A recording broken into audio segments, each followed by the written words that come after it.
Well, welcome back, y'all. Welcome, welcome. I hope y'all are enjoying the summit so far. I know I am.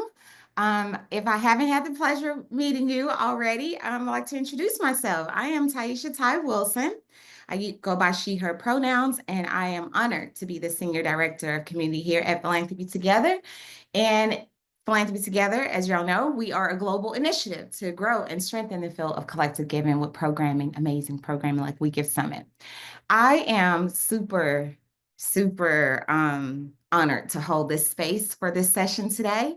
And thank y'all in advance for joining us for this very critical conversation, this session, Rural America Can't Wait, a call to collective action. Y'all, let me just we're just gonna go ahead and jump right into our conversation. We have some phenomenal, extraordinary leaders who are reimagining rural philanthropy.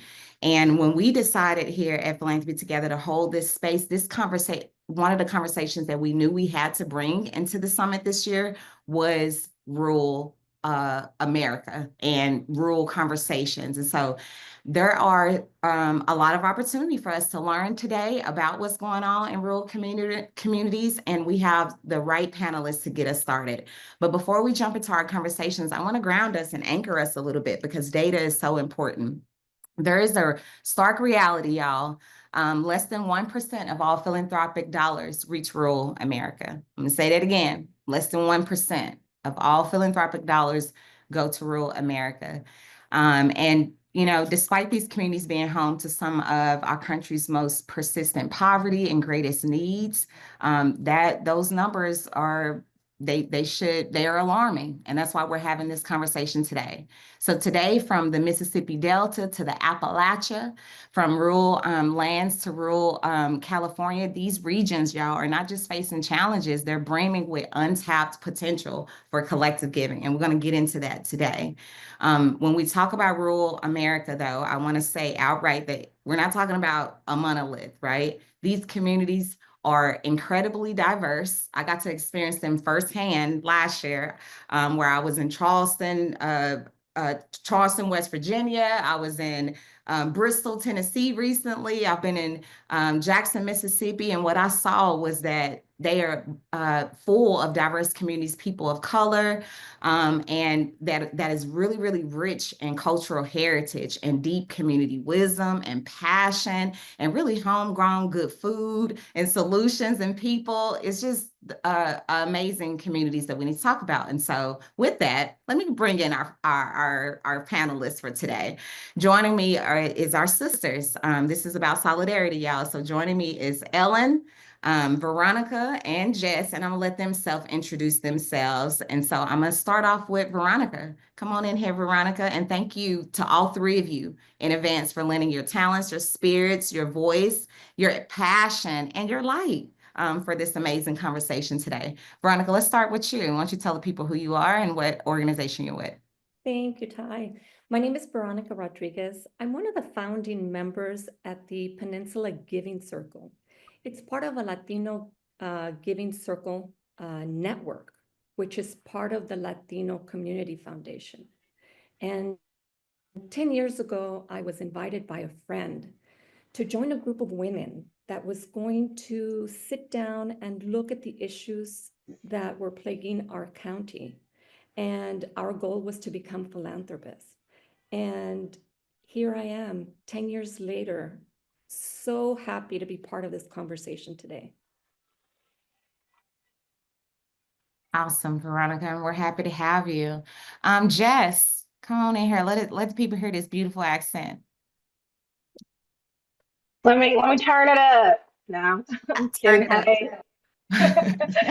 hey, y'all. My name is Jess Mullins Pullen. I'm with Appalachia Funders Network. I'm based in far southwestern Virginia, so not West Virginia because sometimes the accents use WV, but original Virginia. A lot of love for my West Virginia people, though, and our network covers a six-state region of Central Appalachia. Appalachia as a whole is 13 states.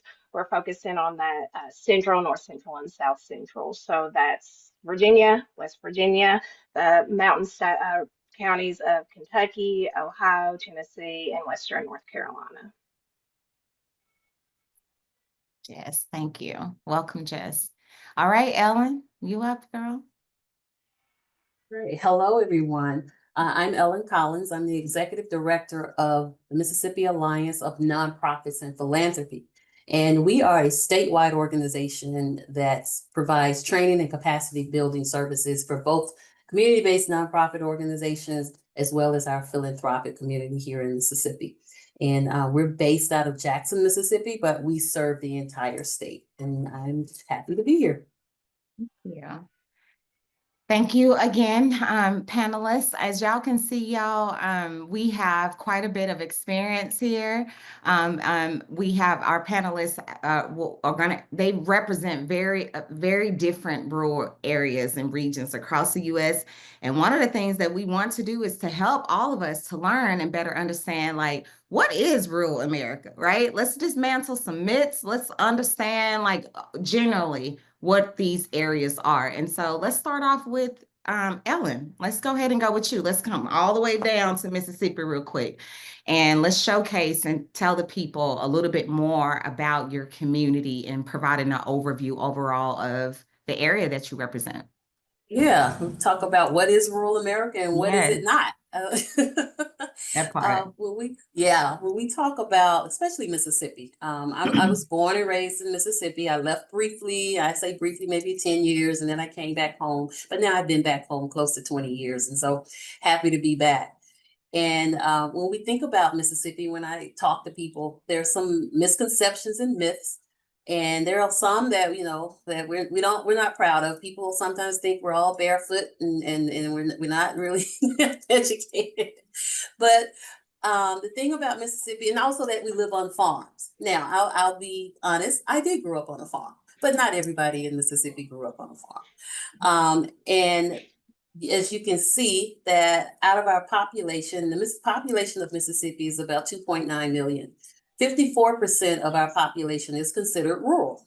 And out of our 82 counties, 65, and that equates to 79%, is considered rural. But one fact about Mississippi is that we don't all live on farms. Our people think that, we have low education levels, and that's not true either. So a fact that I love to share is that Mississippi is leading the nation in AI innovation. Amazon, and there's been other billions of dollars invested in Mississippi, where we are creating data centers. And we have two major data centers in our state. One is in rural Madison County, and one is located around the city of Meridian. So we have what we call the Mississippi Online Network. So when you're thinking about Mississippi now, just please remember that, hey, Mississippi is leading the nation around AI innovation. There's huge investments being done where we're leading the nation in establishing our data centers.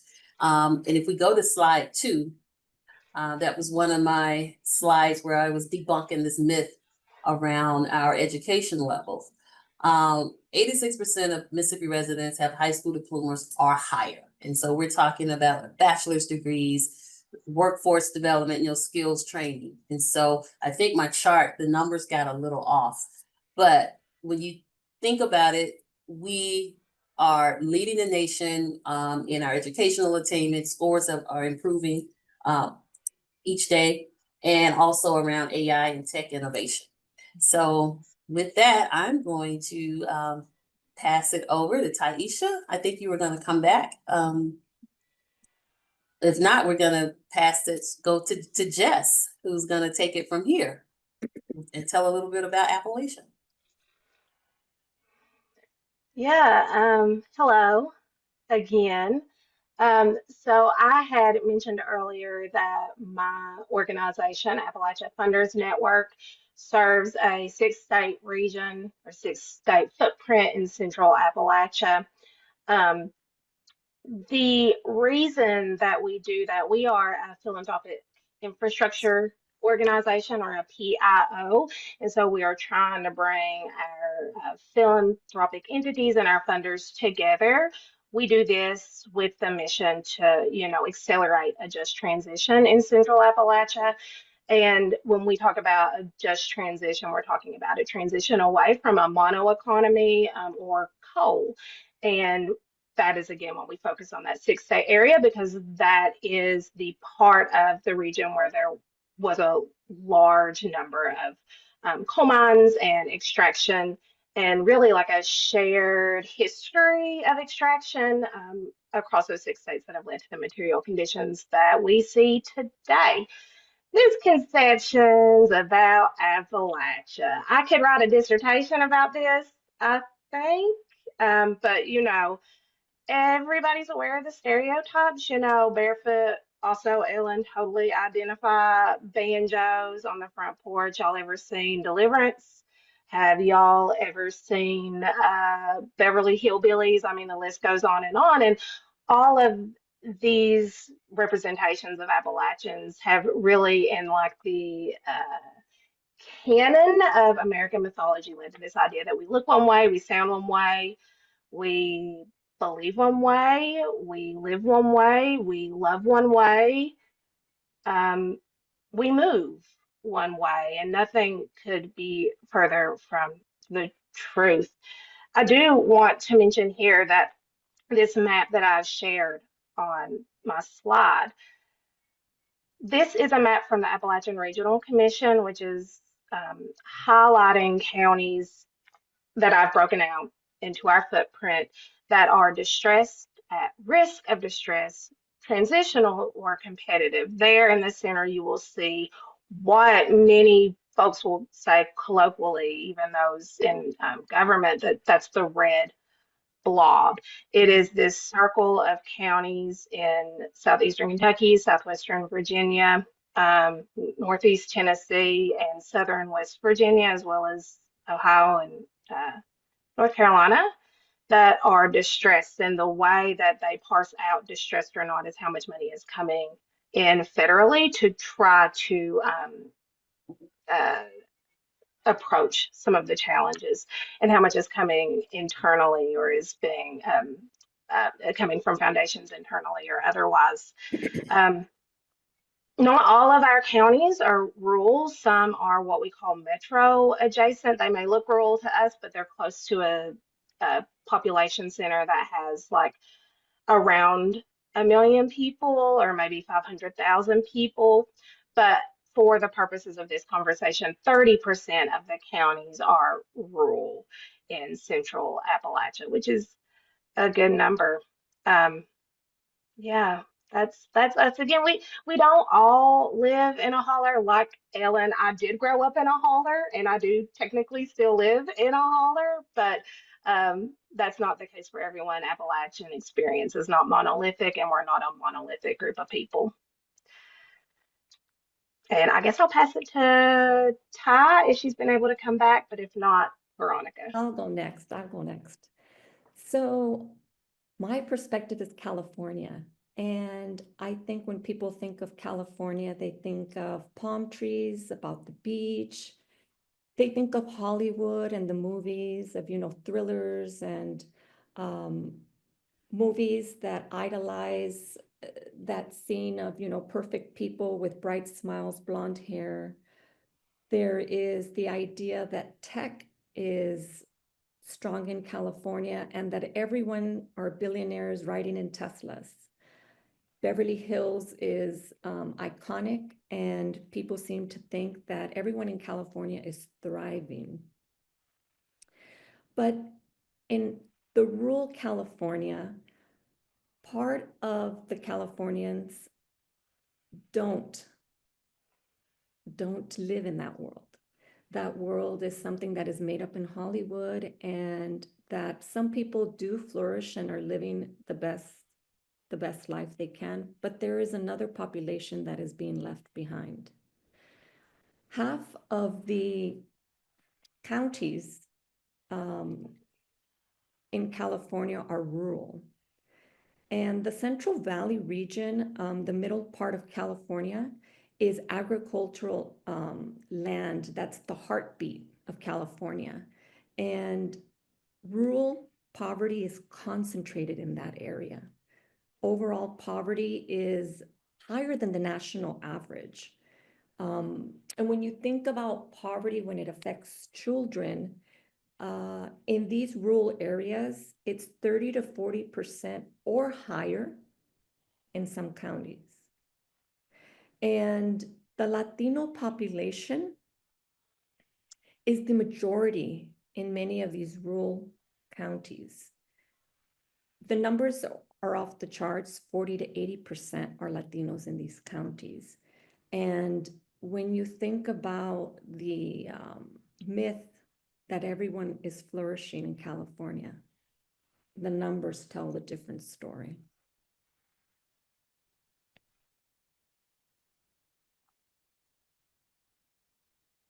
And so now, if we could go to the next slide. This is a great transition to talk about the Latino Community Foundation and kind of the work that it represents.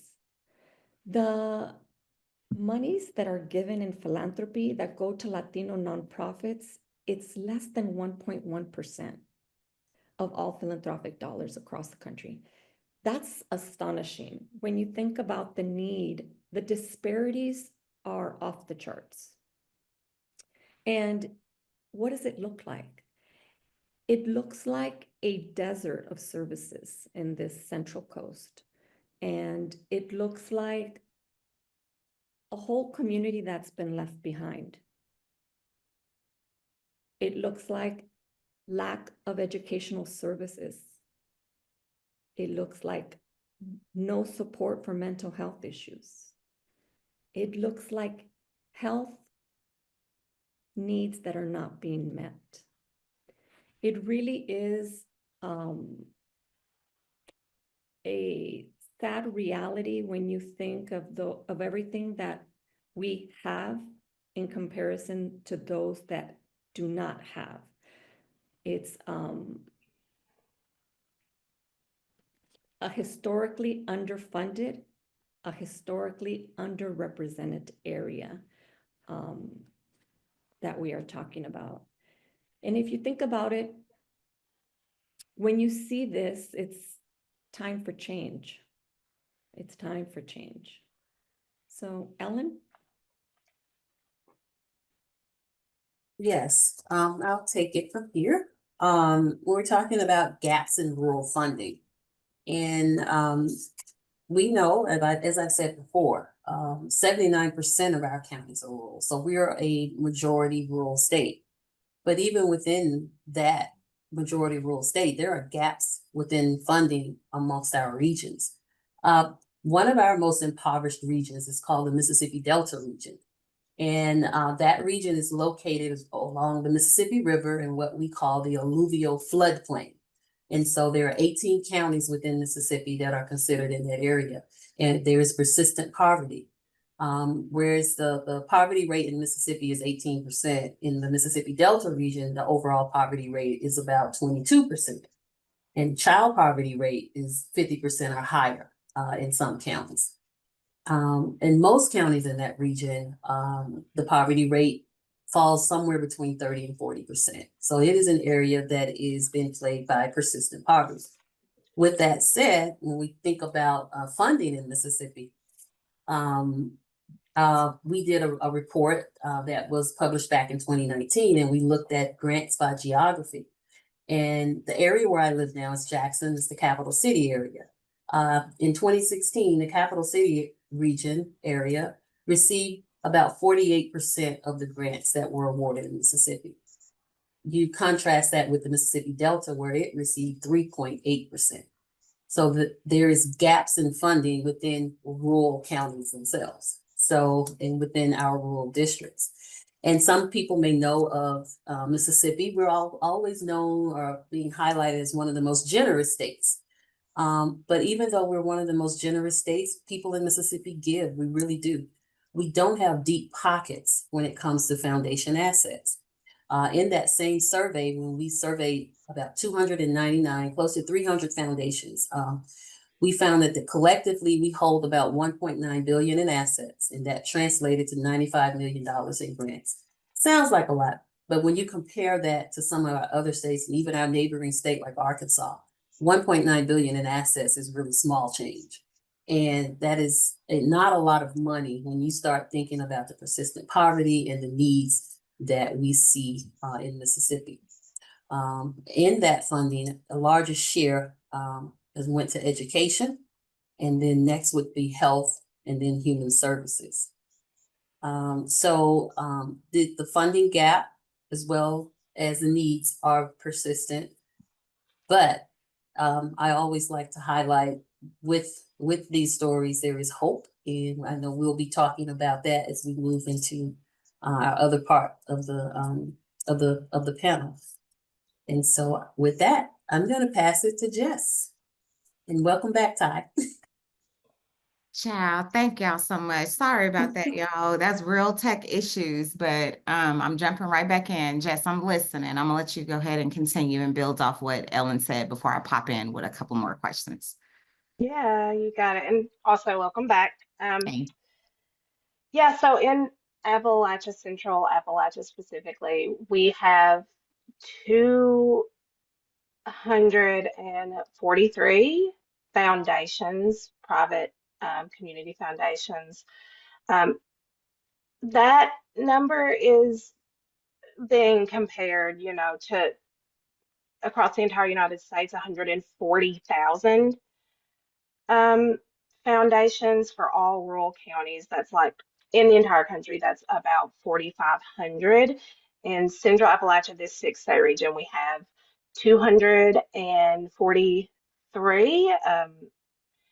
And that aggregates out to last year about $15 million in giving. However, when you consider the number of folks that live within this 6-state Central Appalachian region, that equals out to about $92 per person, which isn't a lot because when you consider that places that have a similar number of folks living, so I think, per capita, per 100,000, that is equaling out to like closer to $2,000 per person given per capita. So that's quite a big difference. I think the thing that when it comes to what needs funded in the region.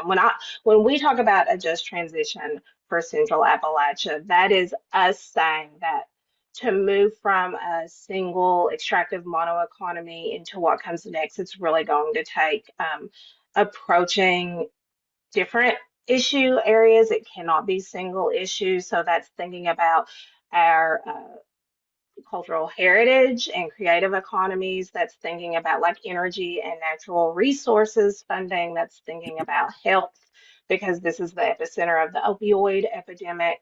Even with abatement money that came out the last couple of years, that has still been a huge undertaking. Um, and, even thinking about what's been happening as it relates to the climate, we've had 3 1,000-year climate flooding disaster events within the last 1,000 days. Hurricane Helene came thousands of miles inland and wreaked havoc across North Carolina. So, recovery is going to take years. It's going to take decades at the most. And so we're really thinking long term about how we can build in resiliency into our recovery, and how we can also be thinking about a just transition at the same time while dealing with the fact that 92% of the grant dollars that are spent out in Appalachia are coming from outside of the region because, yeah, because Wait, our wait, foundations have Jess. considerably less Say that assets. again, Jess. That's that. I don't think, yeah. You said 90%? 92% are coming from outside of the region because, we have really incredible place-based funders here. However, our assets are lower, and that's how it goes in rural. You do a lot with a little, but imagine what we could do with a lot. Exactly. Oh, that's the perfect set. Exactly. And well, and that's why we are having this conversation and why we've been philanthropy together. We've worked closely now with the Appalachia Funders Network and with the Mississippi Alliance and with LCF, because we see this is where the greatest opportunity for collective giving exists, is especially in these rural areas, because it sounds like, and even on my experience with visiting a community, it's so tight. Folks like, they like to there was a lot of folks that were saying, no, we're stronger, like we want to do something. It's a lot of pride. A lot of people are excited and want to do something, but they didn't feel that, well, my little dollar is not going to go a long way. And so the conversation of us with how collective giving can really bring in and flow and be help fill some of these gaps is super important. So let's talk about it. Ellen, I'm curious with you. So the Mississippi Alliance y'all are interested in starting more giving circles, but currently y'all support giving circles. So did you want to talk a little bit more about how collective giving is currently operating? And then we have a couple of questions in the Q&A too, that I'll bring in here, but let's talk about the current state of collective giving, and then we can chat a little bit more about the opportunities for expansion and growth. Okay. I have a slide. Pull up your slide. Yeah, let's pull up this slide. There you go. So the Alliance, we've been in existence as an organization since 2019. And part of our partnerships is that we do partner with our philanthropic entities in the state. And so there are some giving circles that are being supported by some of our community foundations here. And if you look at the map, I have it start where the current, my language is kind of missing. The current giving circles are those red stars. And so those areas are called Columbus, Mississippi, Gulfport, Meridian, Starkville, and Tupelo. If you look at that, those are mainly located along the eastern border in the Mississippi Gulf Coast. And so those are what we currently know are known giving circles. We think there are some smaller ones that may be operating, not officially, but these are giving circles that are currently being hosted by our community foundations, by at least 3 of our community foundations. Our goal is to expand that. And we recently received support from the Fidelity Catalyst Fund to expand giving circles by working with what you call the non-traditional funders. We're looking at next gen BIPOC communities, young people who may not see themselves as a part of the establishment or the institution of philanthropy. We're looking for regular people who live and occupy these communities who want to give back. And we want to bring them together around issues or causes that they care about or are passionate about within their local communities, and show them how you don't have to be wealthy to be a philanthropist. And as I stated before, Mississippi is one of the most generous states. That generosity has been mostly calculated from our giving through our religious institutions. And that's great, and that's fine. But we also want to say, hey, we can also take that spirit of giving and bring it together collectively, and you can give on a bigger scale. And even if you're starting a giving circle and people are personally maybe putting individually $100 in, then if you can raise an extra $20,000 in a local community, such as in those blue dots, because the blue dots are the areas where we want to expand, and you will see that 3 of those dots are in the Mississippi Delta region. And so one of those counties is Washington County.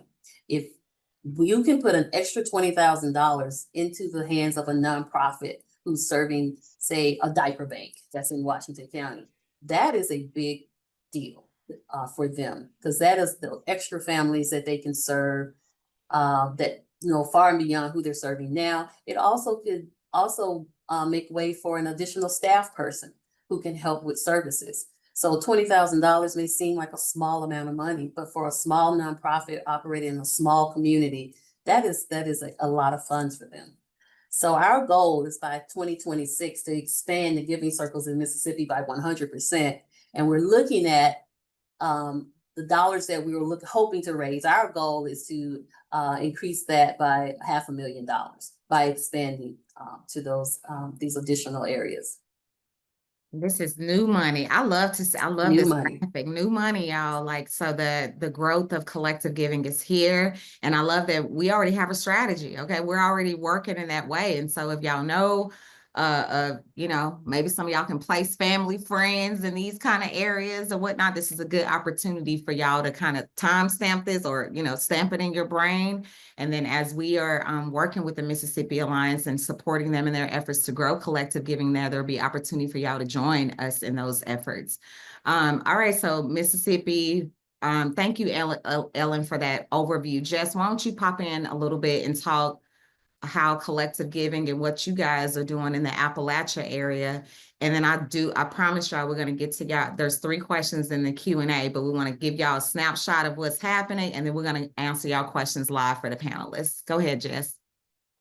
Yeah, so we have about 8 groups across the region that are engaging in collective giving, or they're calling themselves a giving circle. I also, see that it is likely that there are other smaller giving circles or less formal sort of formations of people, but the ones that are named, there are about 8, and we do have a couple that are being supported by foundation partners. One that comes to mind immediately, Ty, you actually met last year, the African Americans Philanthropy in Action in West Virginia is being hosted by one of our member partners, the Greater Kanawha Valley Foundation. They are a giving circle and they know themselves as a giving circle. There are a couple that, give regionally, but for the most part, our giving circles are in cities or in like population centers. So again, Appalachia, Central Appalachia is not, it doesn't look the same across the board. It is not all rural, but that's kind of the catch there for our giving circles. The overwhelming majority of them are not in rural communities. And so the question there is, how do we start more, giving circles? How do we really educate people and demystify what a giving circle is? Because if you tell folks, rural folks, we're going to pass around a collection plate for this thing, people will be like, oh yeah, I get it. I get that. I've been doing that. So, there are so many things that we do that are just innate to human experience that we haven't really given the name yet. Passing around a collection plate is one thing. Collective giving, maybe folks don't have that language for it yet. So again, demystifying and education. Same thing with mutual aid. We have an absolutely thriving mutual aid ecosystem in the Central Appalachian region. I have some dots here on this slide, but really it is much richer than that. That's really just to like show an example, and that's really where we see collective giving or giving back showing up in rural communities. It's through mutual aid networks, multiple in different rural corners of all of these states. And it's networked, so it may fall under one umbrella, like East Kentucky Mutual Aid, but there are people on the ground working under that umbrella in like 16 different counties. So, so again, that's another thing. Not everybody calls showing up for your neighbor mutual aid. It's one of those things. It's like, oh yeah, we just do that. So it's about shared language, or maybe not shared language, but understanding like there's a shared analysis across. And Yeah. Jess, thank you for that, because you're so right about the language piece. And actually, we had a question from a person in the audience that said that is asking about that, about like, what are those first steps?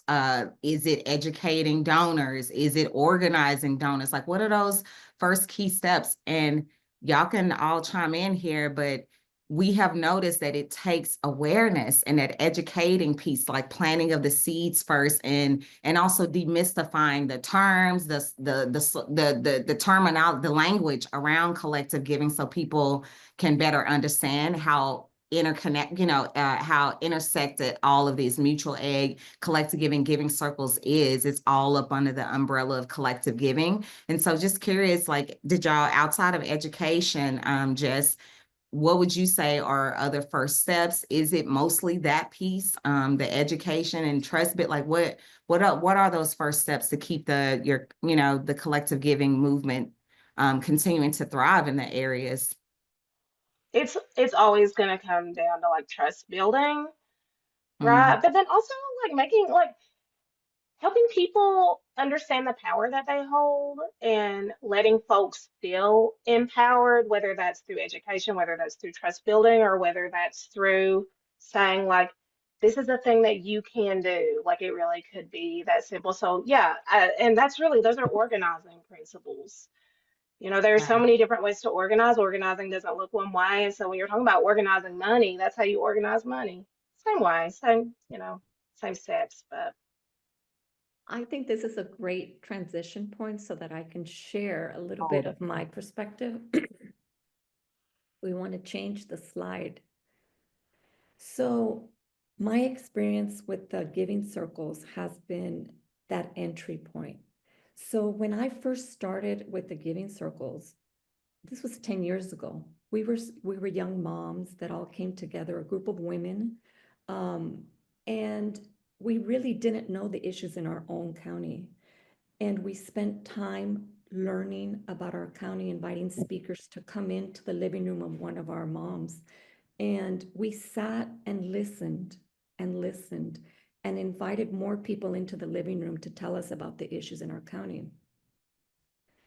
It ended up that we gave $1,000 each in the pot, and we kind of made a democratic way of giving this money.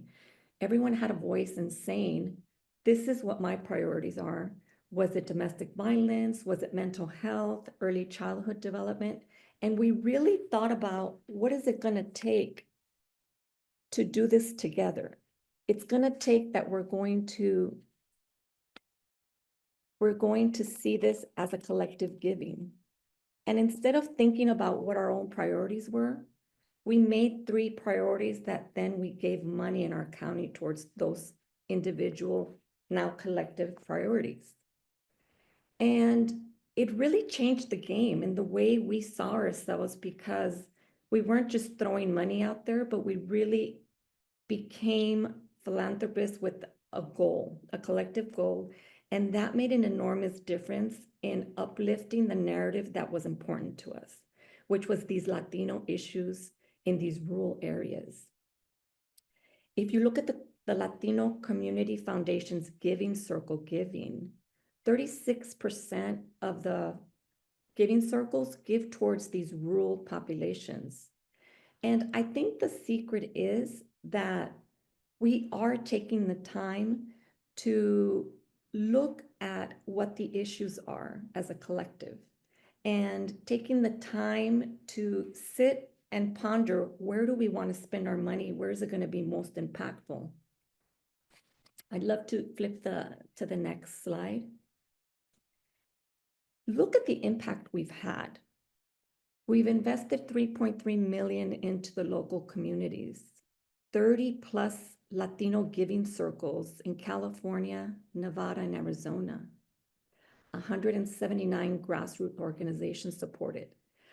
Every single one of those organizations is the Latino narrative being pushed forward, uplifting the nonprofits. And it's really impactful when you look at the big numbers. But at the core, it looks like engagement. It could be a group of women. It could be a group of executives, and like in a tech environment, or people that meet at happy hour. Like in LA, we have a big group that meets, during happy hour. Or it could be a Kaiser Foundation employees that have a group. So it looks different, but at the core, each group is finding their own values with people that they connect with. And so it's really powerful to think that an individual can join a collective and make this type of impact. Next slide. And a different thing that I think really sets this movement apart is the engagement of uplifting the narrative and really becoming part of the grantee experience, where they're joining boards and they're joining different things, that events, highlighting and bringing the narrative into everyday conversations. So if I'm in a space where I am meeting people that might be a match for these organizations, really uplifting these organizations and connecting them with people can make an enormous difference in funding. It's really a game changer when you think of collective giving and uplifting. Thank you for that, Veronica. And let's answer some of these questions from the audience. Just somebody wanted to know a little bit more about what you were talking about earlier about those outside donations. Like, what draws the donations from the outside of the Appalachia area? Like, where are they mostly coming from, et cetera, et cetera?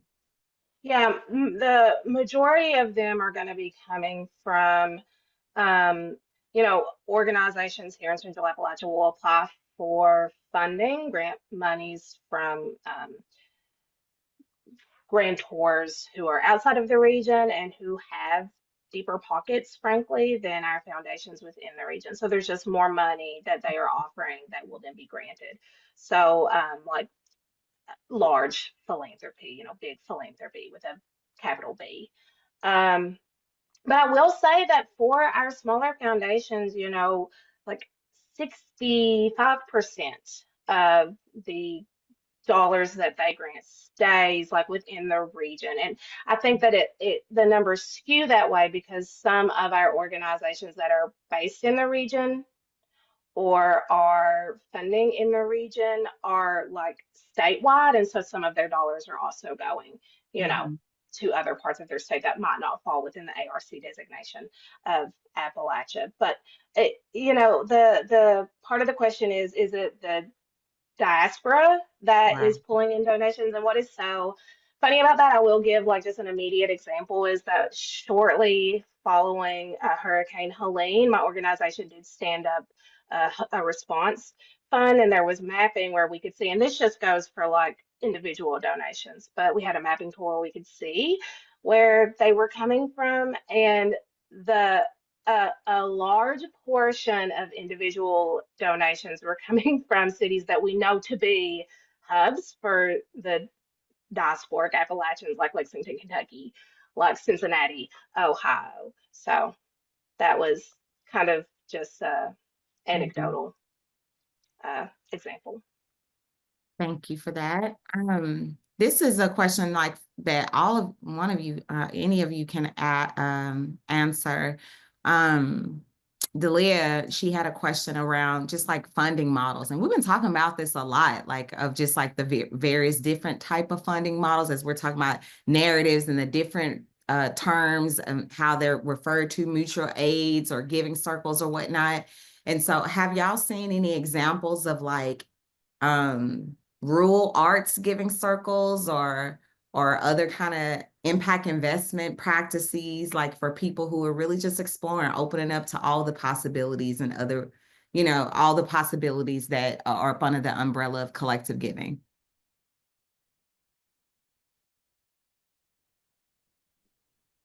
I'll jump in. I think it's two of our community foundations are hosting giving circles that are primarily women. One is called 100 Women Who Give.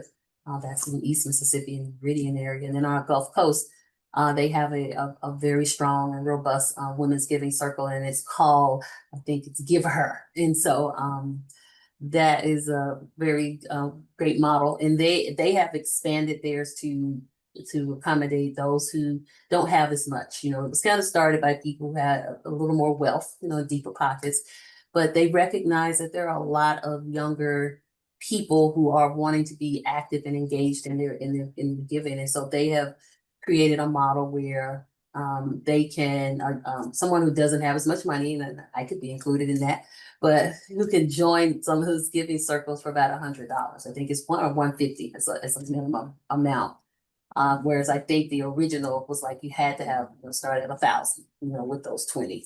And because of, opening that up and allowing a younger demographic to come apart, they've been expanding, their market really broadly. And they're able, I think the last award that they did was about $20,000 or $25,000. They were able to award that. So that's just an example, of kind of looking at a demographic of people. So. Okay. All right, y'all. Well, I know with this conversation probably could have lasted an extra good 30 minutes, and I want to make sure that we wrap up and are very clear on our not only call to action, but what we are taking away with us. So I'm going to try to do this in round table real fast. All right, so each of you, let's wrap up. Look, what's that taken away? What's that one thing, y'all, that one misconception about your rural community that you would like everyone walking away today to unlearn? Just real quickly. So Ellen, let's start with you first. Misconception. We're unlearning it. Let's start there. Okay, misconception. Like I said, we're not lowly educated. We're very innovative in our communities, innovative and diverse. And we like to say now it's our time. We're moving. All right, Veronica.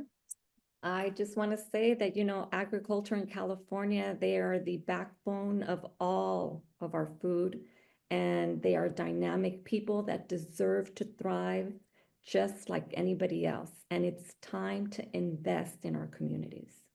Yes. And Jess? The steel that built our cities throughout this country was built with Appalachian coal. And I mean, our communities are investable. Our communities are rich. They are diverse. They are beautiful. And I mean, all rural America deserves what she should have. Period. One last question. If everybody in this space today, we had like 60 people that joined this session today, which is amazing, by the way. If each person here committed to just redirect it, even just a little portion, 10% of their philanthropic giving, whether they are part of a giving circle or giving at the individual level, 10%, if we can redirect at least just 10% of our giving towards investing in rural communities, what specific impact could that make collectively for us in the next year for your areas?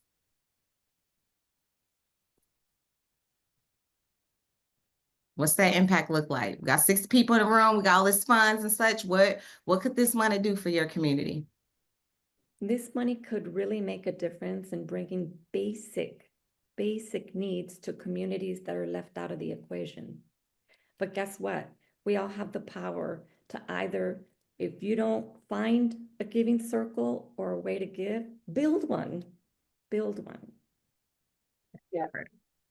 I would piggyback on that. I mean, I would be remiss if I don't think about what's going on now at our federal level and the threats that are happening. And if everybody, we decided just to redirect that money, that we could really, I think we would be saving lives by doing so. Food banks are struggling, just the basic needs, people are struggling. So. Jess? Yeah, I mean, redirecting that money comes back to empowering our communities and ensuring self-determination, because another misconception is that rural can't self-determine, and we can. Awesome.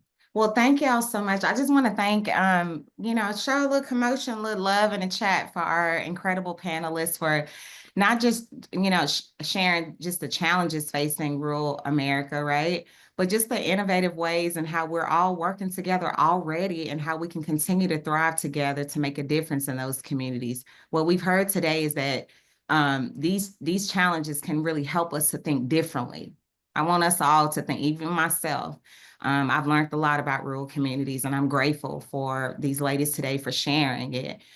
We've helped to dismantle some myths about rural communities, and really our call to action to you all is to stay involved and consider, as we are thinking about funding, what we're going to fund, who we fund. We have that agency to dictate that and have that say so in our groups. And so that's the beauty of collective giving, right? And so y'all remember these areas, right? Y'all remember when we are cultivating relationships and going out here and building relationships with these folks, that trust has to be in the center of those, right? And so just keeping all of that in mind. And I hope as you all are thinking about, well, how can I start a giving circle, or how can I join in this efforts? Join us tomorrow. We have trainings. We have a special training that our team is hosting for you all to learn how to start a giving circle or to join an existing giving circle that's in any of these areas, y'all. We're happy to connect you to some of the circles that Ellen and Jess and Veronica have shared about today, okay? All right, and with that, I have a raffle prize winner, okay? So again, thank you, Ellen, Jess, Veronica. We love y'all so very much, and thank you for your advocacy for what you're doing and for just sharing your light with us today. Today's winner, let me see. Kezia, you are our winner chicken dinner of our raffle today. So congratulations on your prize. And then before we wrap up, y'all, and y'all head to the next session, which starts at it starts at 2 o'clock Eastern Standard Time, which is the Resilient Funding Supporting Grantees Through Policy Storms. That's coming up. But first, please do this one favor and submit that answer this 2-question poll. All of these sessions is helpful. Your feedback on these sessions is super helpful for us to dictate curriculum. I mean, our content for the next week, Give Summit, and for our panelists today. So thank y'all again for being here. Let's shimmy on over to this next session and enjoy the rest of the summit, y'all. Thank you again for joining us.